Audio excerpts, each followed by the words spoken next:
Grüß, willkommen in einem aufregenden video. Welcome to yet another exciting video, in this case, episode 1 of my Wargaming Rules Review series of videos. In this video, I'll provide an overview of the Lost Battles rules written by Philip Sabin and published in 2007 and 2009.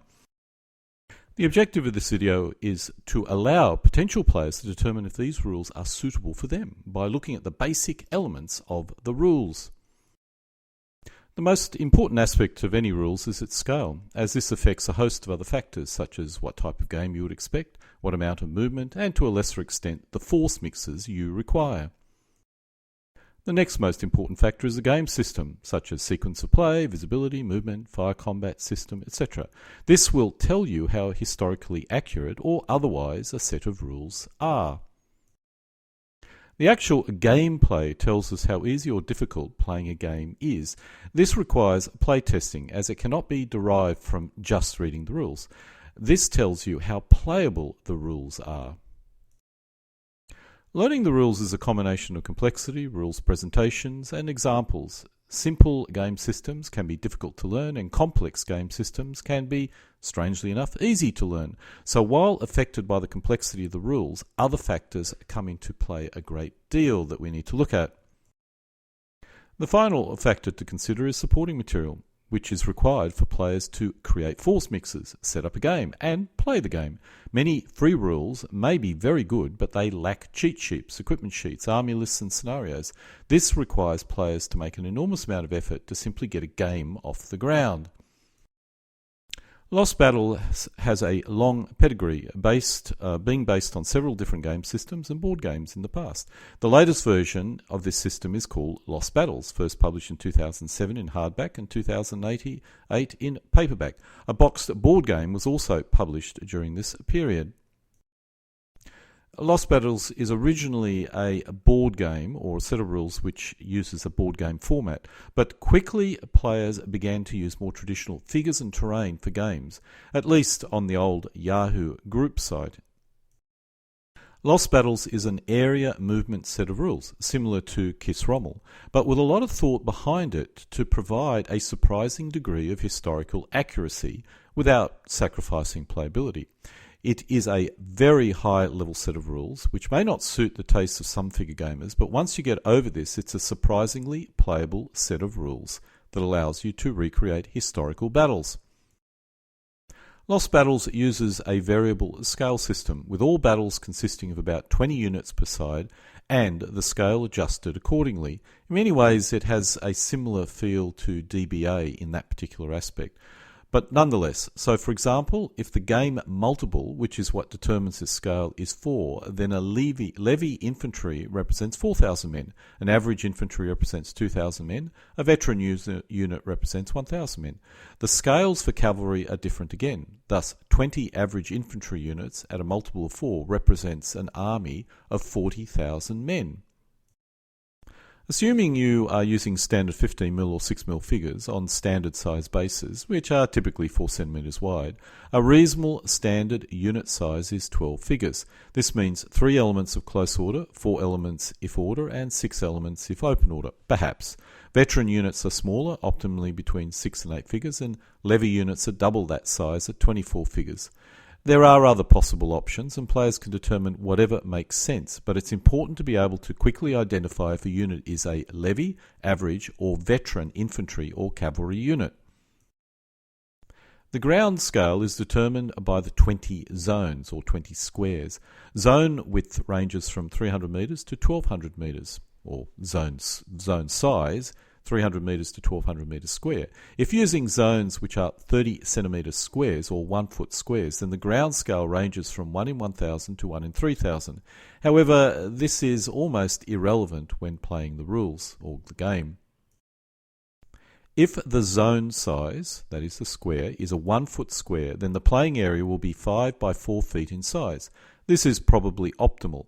If you wish to use smaller zones, you'll probably be better off using the board game. However, assuming it's physically possible, a zone size of 20 centimetres is still possible if using standard 15mm or 6mm figures on standard size bases. Each turn represents about 3 minutes for every 100 metres of scale distance across each of that scenario's zone. Remember, each scenario will have different zone sizes. A typical scale is 800 metres per zone, which means each game turn lasts for 24 minutes. This is a very different scale compared to many older ancient sets of rules, although it's more common with more modern sets of ancient rules.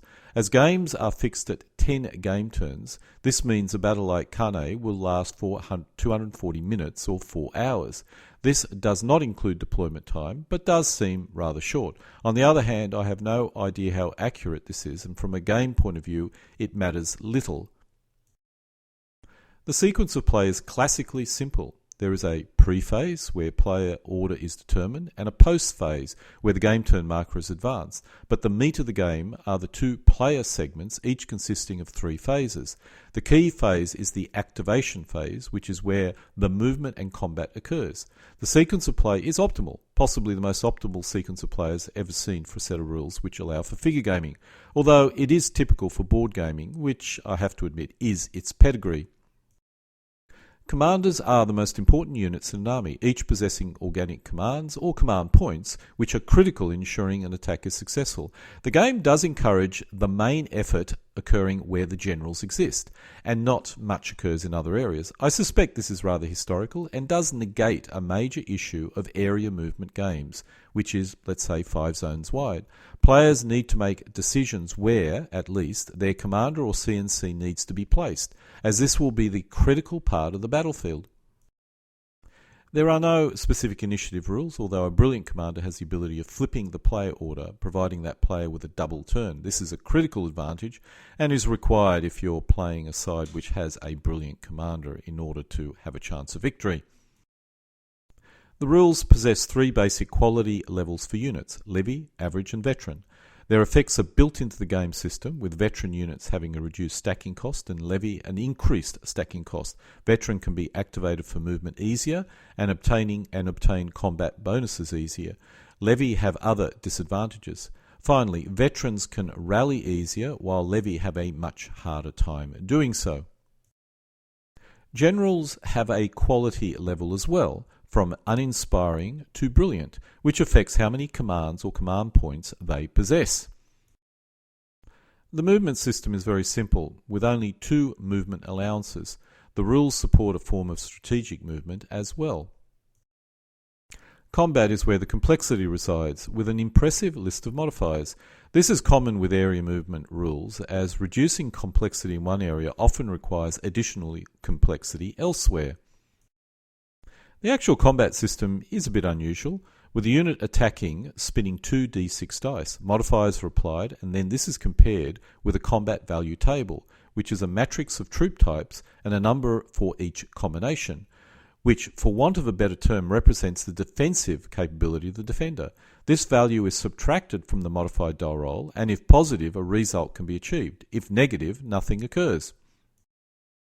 When the value is positive, the objective is to inflict hits, which turns a fresh unit into a spent unit and a spent unit into a shattered unit, which results in the unit being removed. When a unit is shattered, a morale check is conducted for all units in the army, with those closest affected the most. Unless you possess the board game, the rules are contained in the published books, and unfortunately these do not lend themselves to a set of rules which can be easily referenced or used in a game. I expect the objective was to memorize the rules and simply use a simple cheat sheet for the game itself.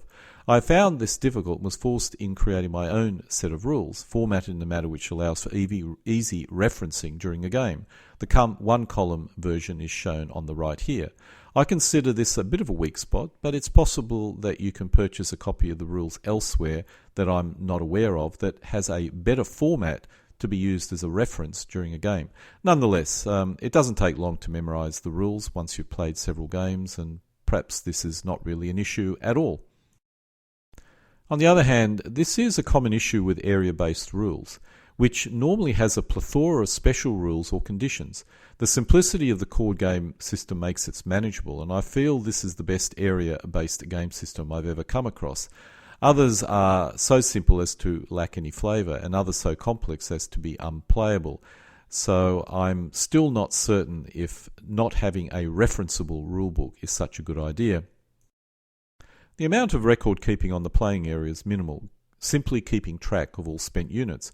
Unfortunately, a reasonable amount of tracking is required off the playing area, such as game turn, fighting value, commands and army morale. However, this is not a real issue, and with some paper and pen, this can be kept track of easily without making the playing area ugly. This set of rules will not hurt your head. Apart from some minor calculating where different grades are involved with each other, there's very little mental gymnastics required. There is no need to be able to do long division in your head. This is a major plus. One of the major strengths of these rules are that the board game and books contain a large number of scenarios. This is a board game, so army lists not generally used. Instead, you need a scenario with detailed force mixes and deployment, and in that factor, these rules are well catered for. A number of additional scenarios are also available on the IO Group website. In conclusion, these rules are surprisingly good. They are simple and reasonably easy to learn if someone is instructing you. I've created an example document to assist players in learning the rules, which makes the job even easier. Play is a pleasure, with the bulk of your effort determining the operational strategy rather than spending all your time maneuvering elements, calculating, or going through a mass of complex rules to determine what trick you can deploy to win.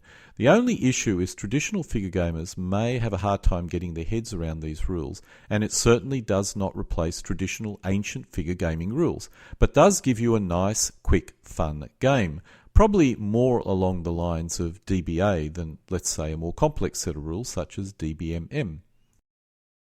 I've mentioned this at least twice in this video so far, but amazingly enough, the closest comparison I can think of to these rules is DBA, although the game systems could not be more different. Even the objectives differ, with lost battles aimed at reproducing a historical conflict and DBA being closer to a chess-like game. But both are short, quick, simple and fun to play and should be successful as a result. In conclusion, I consider these rules as very good, and they should be more successful than they seem to appear, specifically among the figure gaming community. My only conclusion, and possibly the only issue with the rules, is there appears to be no figure gaming styles rules book that you can purchase. While the book is excellent, it's not optimal as a gaming set of rules. The board game is good, but while it pains me as a board gamer, the golden age of historical board gaming is probably long gone. It has a place, but it's a niche place, and the board gamers which do succeed are typically not what I would call historical wargaming board games. Just as an FYI, there is a formal IO Group site for the rules that you can see at the top, and you can purchase the rules from Amazon as well as several other sources. In my cases, I purchased it, amazingly enough, from a local bookshop. And so this concludes episode 2 of my video series on wargaming rules reviews, in this case a specific analysis of the Lost Battles rules. Alle guten Dinge, kommen zu einem Ende.